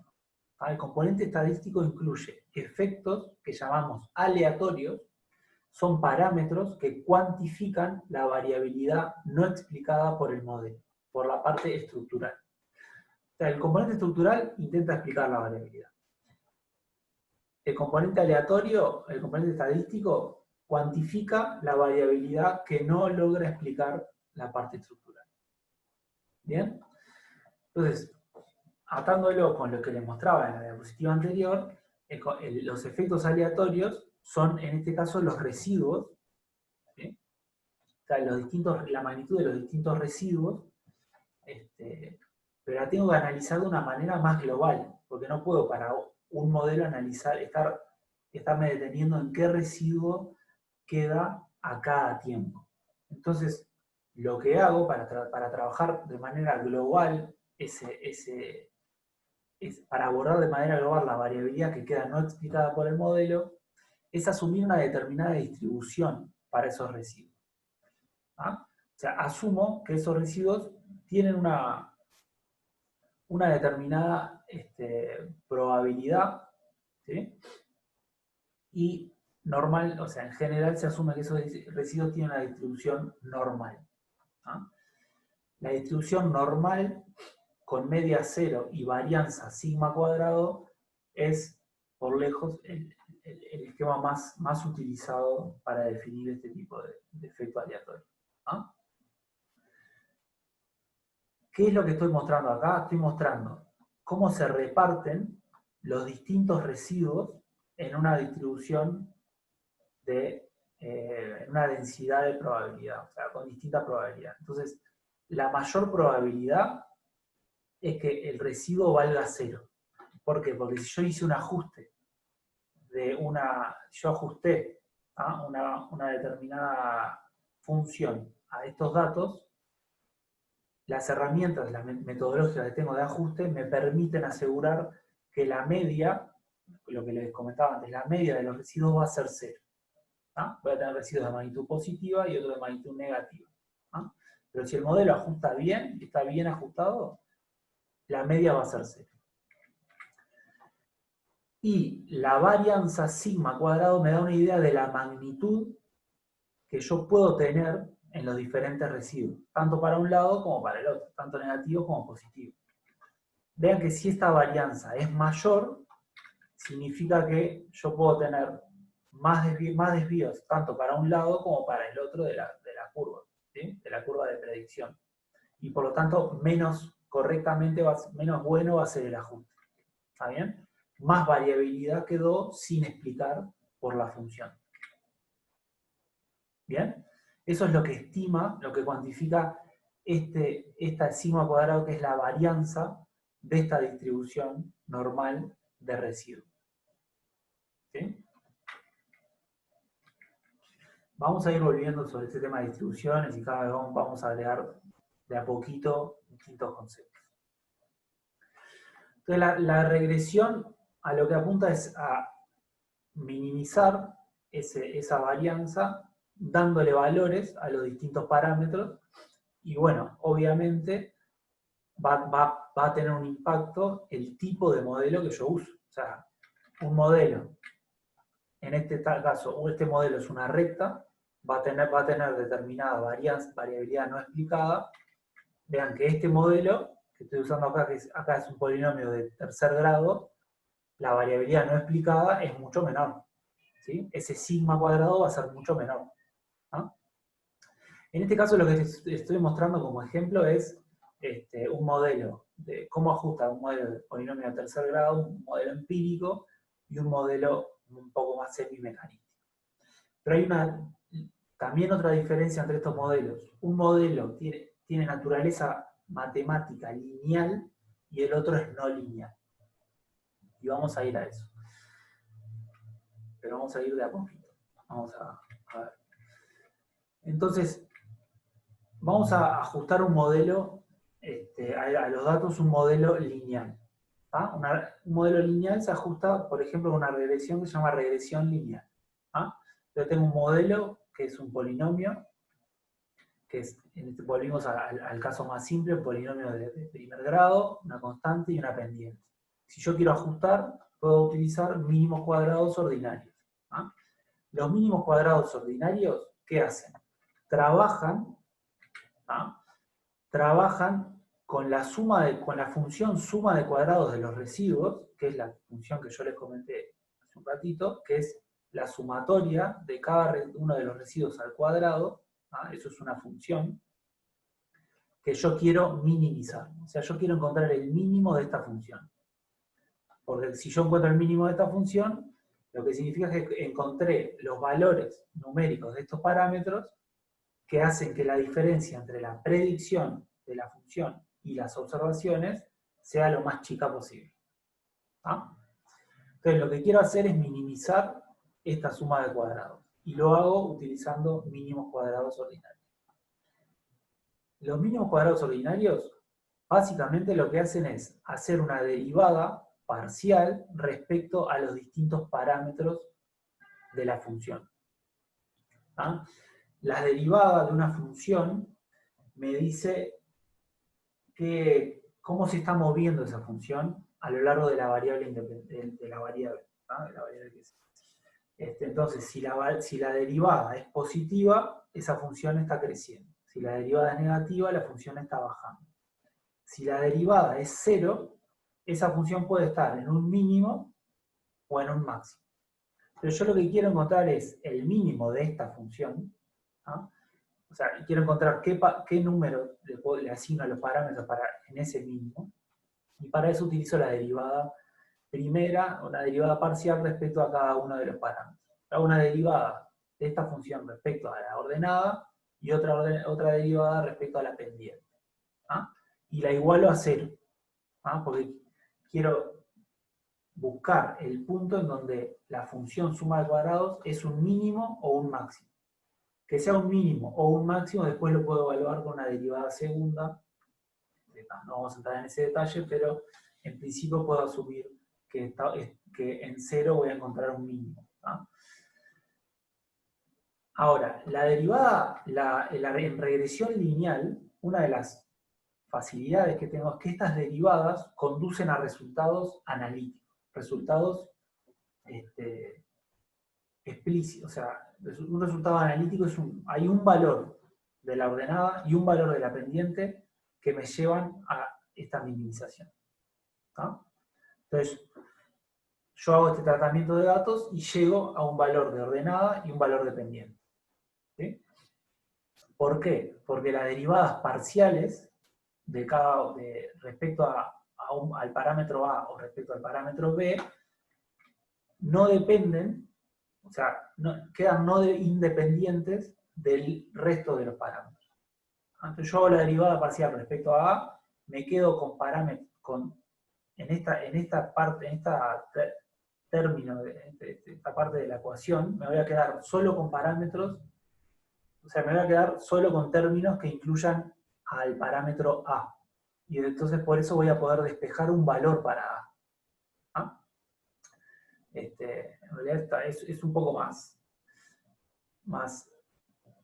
intrincado que eso, pero bueno, no me voy a meter en los detalles de esto, pero yo puedo despejar un valor para A y un valor para B utilizando este sistema de 2×2. ¿Está bien? Y un valor concreto. ¿Ah? ¿Por qué lo puedo hacer? Por eso, porque las derivadas parciales, como dice acá, no dependen de otro parámetro. ¿Ah? Y cuando pasa eso, la función es lineal. ¿Está bien? Esta diapositiva, que es un poco detalles de los mínimos cuadrados, me los voy a pasar. También voy a estimar esos parámetros con una determinada incertidumbre, y eso es importante, lo dejo en esta diapositiva. Para considerar que llega un parámetro, pero también tiene su error. ¿No? ¿Qué suposiciones hago en el mínimo cuadrados ordinarios? Que los términos de la variable independiente, o sea, tiempo, son fijos y conocidos con certeza, que los residuos son independientes, tienen media cero y varianza constante a lo largo del tiempo. ¿No? Entonces, hago un ajuste con mínimo cuadrado, llevo a un valor de ordenada y un valor de la pendiente y estimo sus errores, la incertidumbre en su estimación. La incertidumbre en su estimación va a depender de varias cosas, entre otras cosas de los datos y de cómo ajusta el modelo. Y es un detalle importante, por ejemplo, para evaluar si la pendiente difiere de cero. Yo cómo evalúo que esta pendiente difiera de cero. Pues si yo quiero evaluar que acá hay realmente un crecimiento, una tendencia ascendente, la pendiente tendría que ser positiva. Si yo quiero evaluar que la pendiente sea positiva, lo que tengo que hacer es trabajar con el error, la incertidumbre de esta pendiente. Si la pendiente acá es 19, pero tiene un más menos, por llevarlo a un lugar simple, de 30, más menos 30, entonces no difiere significativamente de cero. ¿Sí? Entonces no puedo decir que hay una tendencia creciente. ¿Está bien? ¿Cómo evalúo que los residuos sean independientes, que tengan media cero y varianza constante? Bueno, hay distintas herramientas, las vamos a ir viendo en el curso, pero es una de las cosas que hay que evaluar. Una de ellas es una herramienta gráfica que es simplemente graficar los residuos en función de la variable independiente y ver si tengo algún tipo de tendencia marcada. En este caso tengo una tendencia marcada y eso me puede indicar una falta de ajuste, un sesgo en el ajuste del modelo. ¿No? Si el modelo ajusta bien, no tiene que haber una tendencia marcada entre el gráfico de residuos versus el tiempo. Lo que me está indicando esto es que al principio tengo residuos altos, luego se hacen cero, pero después también altos, y en el otro sentido, y se mantiene y después baja. ¿No? O sea, me está marcando que hay un error de ajuste. Bien. ¿Puedes repetir eso anterior? Lo que tenés que hacer, lo ideal es no ver ninguna tendencia. En este gráfico sí. Ahí sí estás viendo una tendencia, pero la idea... Sí, esta tendencia como algo que sube y que baja. Yo podría ver, por ejemplo, que aleatoriamente se distribuyen los puntos en torno al eje que es cero. ¿Sí? Algunas por arriba, otras por abajo, después acá. ¿Sí? Eso sería una distribución aleatoria de los residuos. Okay. Bien. No me voy a entrar ahora con mínimos cuadrados ponderados, pero nada. lo vamos a ver un poco, un poco más en el práctico. ¿No? Porque quiero llegar a un punto, a establecer el modelo individual hoy. ¿Qué pasa? La regresión lineal, este trabajo con mínimos cuadrados en el cual llegamos a una solución explícita para la ordenada y para la pendiente, y pasa también en los distintos polinomios de distinto grado que tenga, llego a una solución para cada uno de los parámetros. En el análisis farmacocinético farmacodinámico tiene muy poca aplicación. La regresión lineal casi no la ve. La vemos, por ejemplo, solo cuando trabajamos con un modelo, por ejemplo, monocompartimental, tras la administración de una administración intravenosa bolo, que tengo un decaimiento de concentraciones exponenciales, y si yo transformo logarítmicamente esa función, tengo una caída como una recta, ¿sí? Y acá les dejo la forma de esa función. En ese caso sí puedo hacer mínimos cuadrados y llegar a una estimación de la ordenada y de la pendiente, pero es un caso muy particular donde asumo que todo el fármaco instantáneamente se distribuye, o sea, llega a un equilibrio instantáneo de concentraciones en todo el organismo a tiempo cero, y luego hay un decaimiento monoexponencial de las concentraciones, ¿no? Y luego otros, a veces sí, cuando hago correlaciones, por ejemplo, entre alguna variable farmacocinética, como por ejemplo el clearance, y el peso corporal y la edad, puedo hacer regresión múltiple. En esos casos sí puedo hacer regresiones lineales. Pero en la construcción de modelos es muy raro trabajar con regresión lineal. La norma en general son regresiones no lineales, ¿no? Las regresiones no lineales son funciones para las cuales, cuando yo voy a hacer la derivada parcial para cada parámetro de la función sumatoria de cuadrados de los residuos, para igualarlas a cero, este sistema de 2×2 no tiene una solución explícita, ¿no? No puedo llegar a despejar un valor para cada parámetro. ¿Bien? O sea, no llego a un valor, ¿no? Entonces, cuando pasa eso, lo que tengo que hacer es iterar, ¿no? Las derivadas parciales, regresión no lineal, las derivadas parciales respecto a cada parámetro dependen de otros parámetros, entonces no puedo despejar, no hay una solución explícita, entonces tengo que hacer una estimación iterativa. ¿Cómo es una estimación iterativa? Doy estimadores iniciales, por ejemplo, para los distintos parámetros de la función, cambio esos valores, pruebo distintas combinaciones de valores para ver cómo da la suma de cuadrado de los residuos, y me detengo cuando encontré la combinación de parámetros, o sea, de valores para los parámetros, que logra la menor magnitud de suma de cuadrado de los residuos. ¿Está bien? Este trabajo iterativo, hacerlo manualmente, obviamente es imposible. Normalmente usamos algoritmos computacionales que lo que hacen es hacer este trabajo por nosotros, ¿no? Pero el analista tiene muchas variables a controlar para asegurarse de que este proceso lleve a buen puerto. Por ejemplo, ¿qué estimadores iniciales voy a poner? Puede tener un impacto de a qué punto llegamos como ideal, como mejor, ¿no? ¿Qué algoritmo voy a utilizar? ¿No? ¿En qué momento voy a decidir que ya no hay ninguna mejora? ¿No? Lo que sería criterio de convergencia. ¿No? Todos esos aspectos uno los puede controlar, ¿no? Y a veces en esos detalles está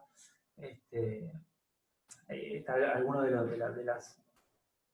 los secretos ahí en el ajuste de modelo, ¿no?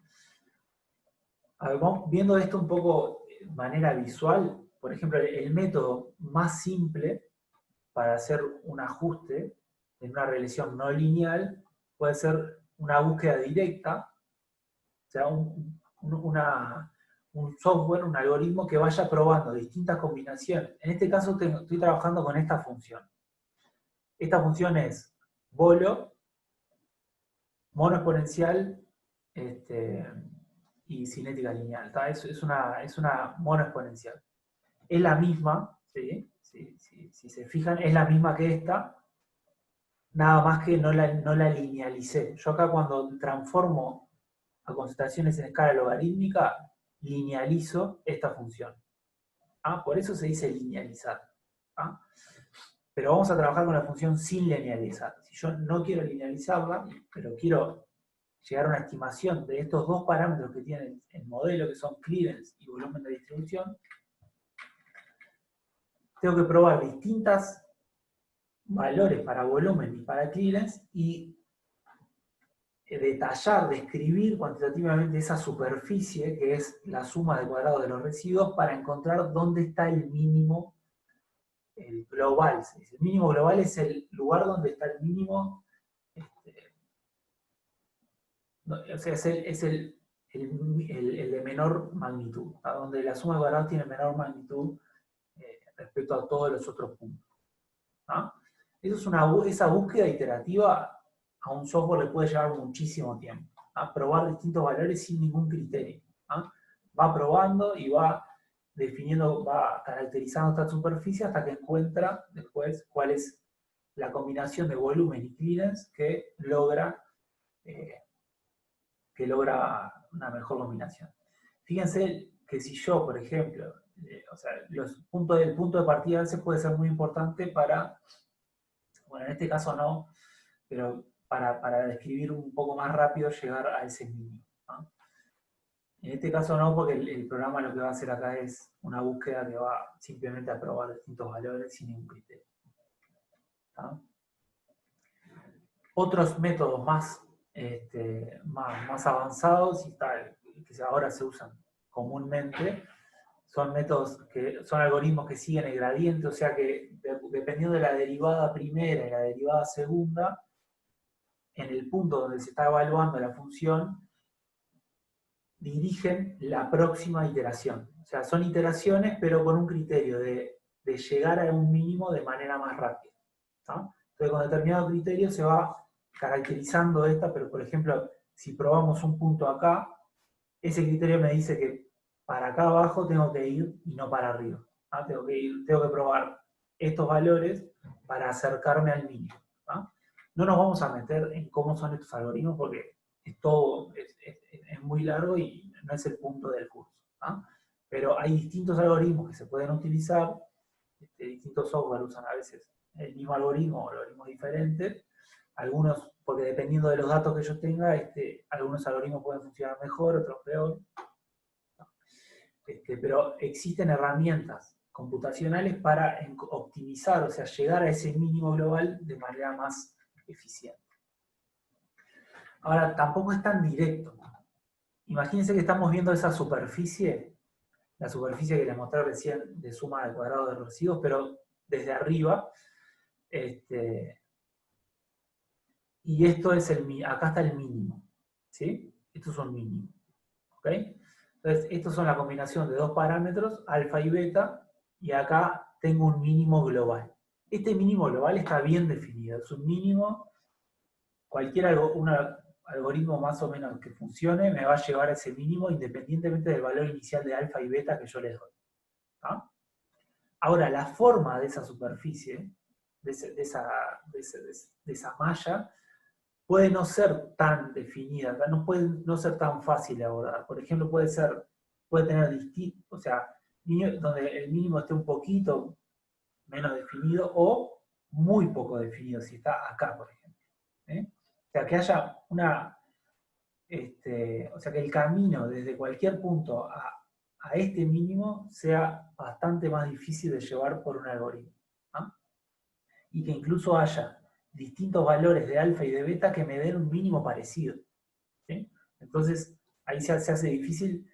Si tengo valores de beta, o sea, valores muy diferentes de beta que me dan el mismo valor del mismo mínimo, ahí ya la cosa se empieza a complicar un poco, porque tengo que evaluar a ver qué pasó ahí. Otra cosa que puede pasar puede ser mínimos locales. O sea, que haya dos mínimos en esa superficie que me llevan a soluciones más o menos parecidas, o sea, a un mismo valor de suma de cuadrados de residuos, pero con combinaciones de alfa y beta totalmente diferentes. ¿Sí?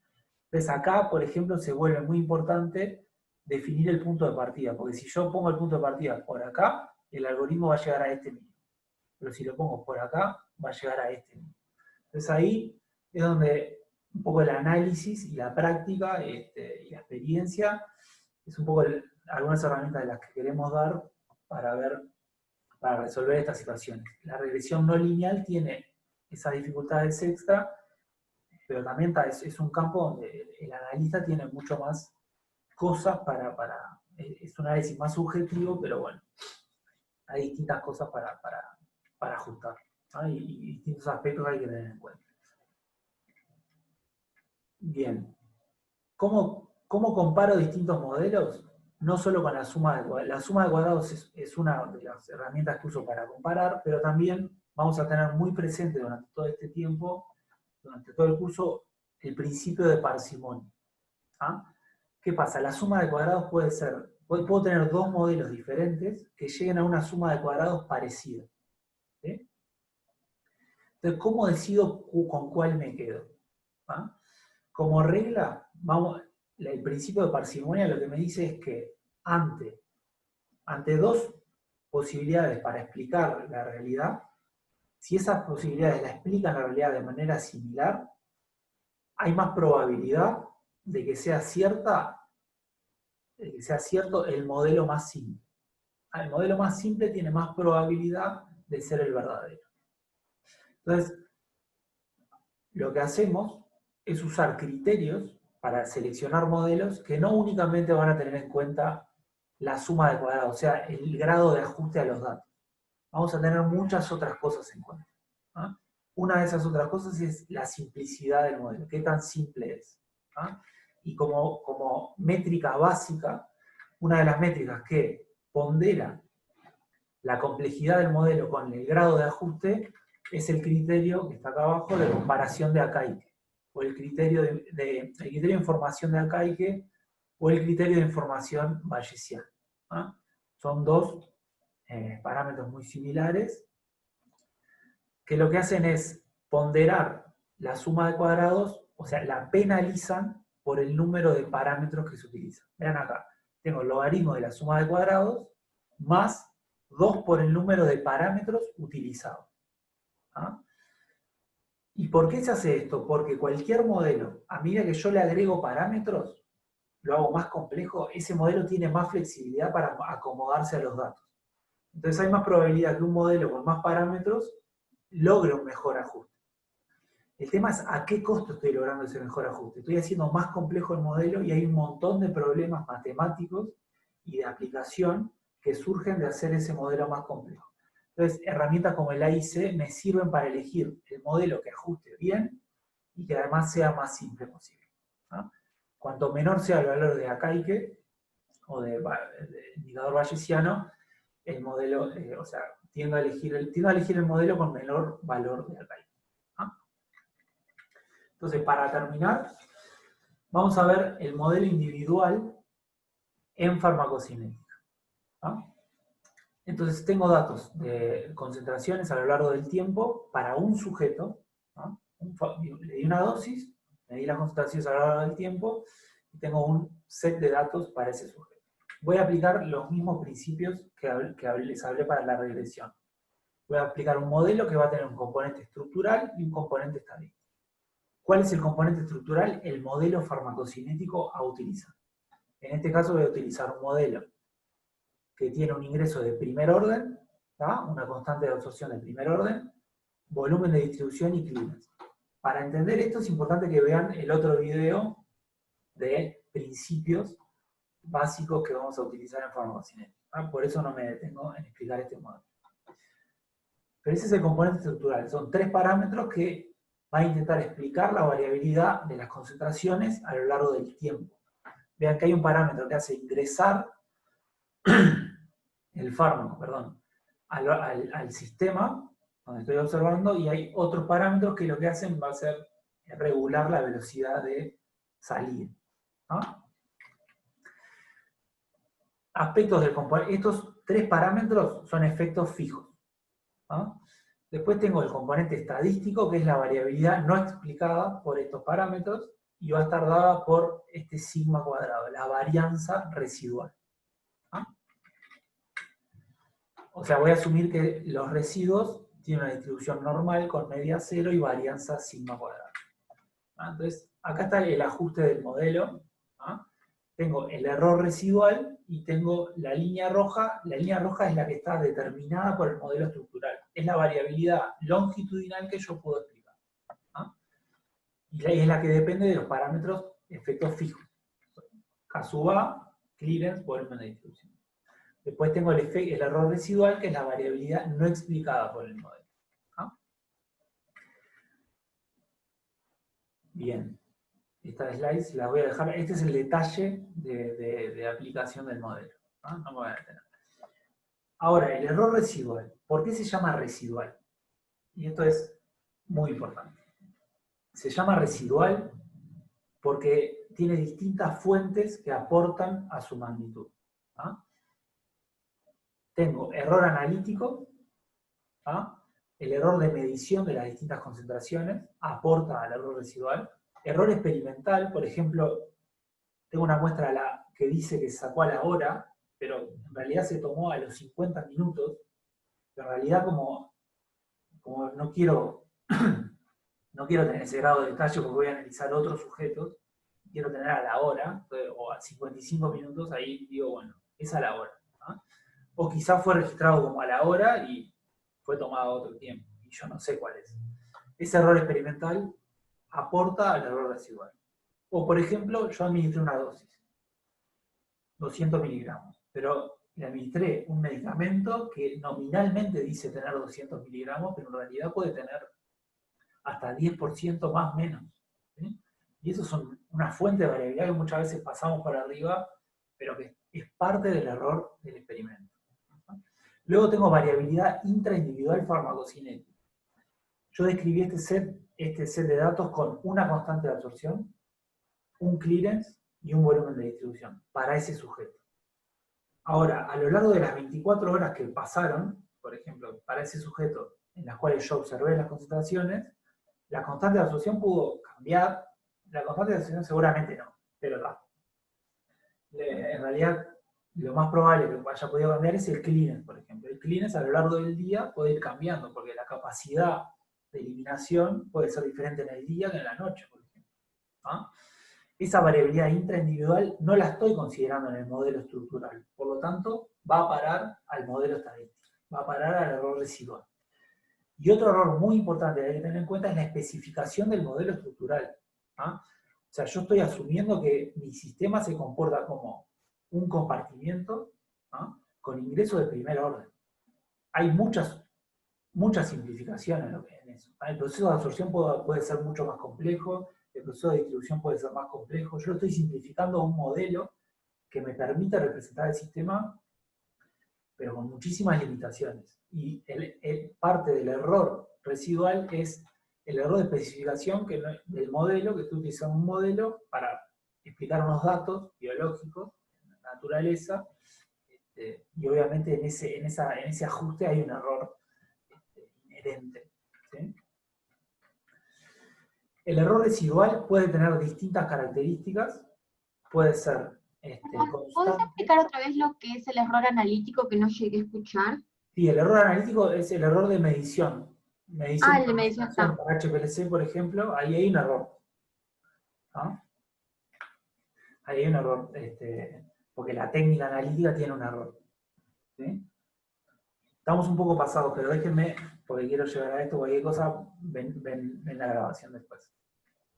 Quiero llegar a terminar de definir el error residual.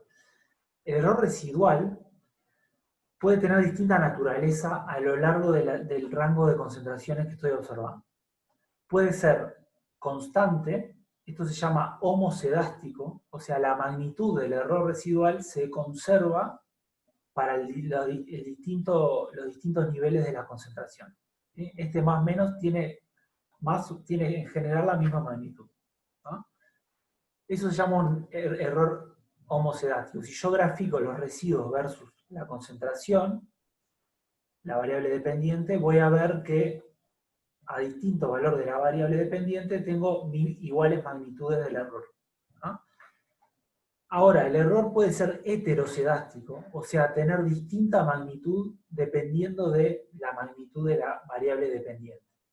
Y esto es lo más común de observar, ¿no? Que a mayores concentraciones la magnitud del error residual sea mayor, ¿no? Cuando yo grafico residuales versus la concentración, lo que voy a observar es este tipo de forma cónica, donde a mayor magnitud de la concentración tengo mayor magnitud de los residuos. ¿Ah? Eso lo tengo que incorporar al modelo. Entonces, el componente estadístico también va a tener su propio modelo y voy a tener distintas maneras de ajustar, o sea, de escribir qué naturaleza tiene el error residual. ¿Ah? Entonces, en el caso del error heterocedástico, si el error es homocedástico, voy a utilizar un modelo aditivo, o sea que la varianza va a ser constante a lo largo de las concentraciones. Si el error es heterocedástico, voy a utilizar un modelo proporcional u otro modelo, ¿ah? Que haga que la varianza vaya cambiando dependiendo de la magnitud de la concentración. Esto lo vamos a ver más en el práctico, ¿ah? Pero el error residual queda definido y queda definido también distintos modelos que puedo utilizar para trabajar, para describir cómo se va moviendo ese error, dependiendo, que sea qué naturaleza va teniendo, qué distribución va teniendo el error residual dependiendo de los distintos niveles de concentración, ¿no? Vean que acá en el modelo proporcional, la magnitud de error residual va disminuyendo a medida que las concentraciones van bajando, ¿no? Y acá les dejo una definición que vamos a profundizar la semana que viene, definición más matemática de los distintos errores. ¿Sí? Bien. Bien, llegamos hasta acá. Es un teórico bastante intenso, introductorio, y además introduciéndonos en el primero, en el modelo más básico que vamos a ver. ¿Ah? ¿Alguna duda o comentario que quieran hacer? ¿Se pueden subir las diapositivas? Porque hasta ahora no estaban subidas. Sí, sí, sí. Ahora ya las dejo en un segundo. Y también voy a dejar en el link que tienen a YouTube, o sea, en el canal de YouTube van a tener la grabación de las clases para ver en otro momento. Muchas gracias. ¿Está bien? Sí. Bien, ¿alguna otra consulta? Bueno, para los que hacen el práctico presencial, nos vemos el miércoles a las 2 de la tarde en sala de informática. ¿Está bien? Cualquier consulta que tengan por el foro o también por mail. Nos vemos. Chao, nos vemos. Chao.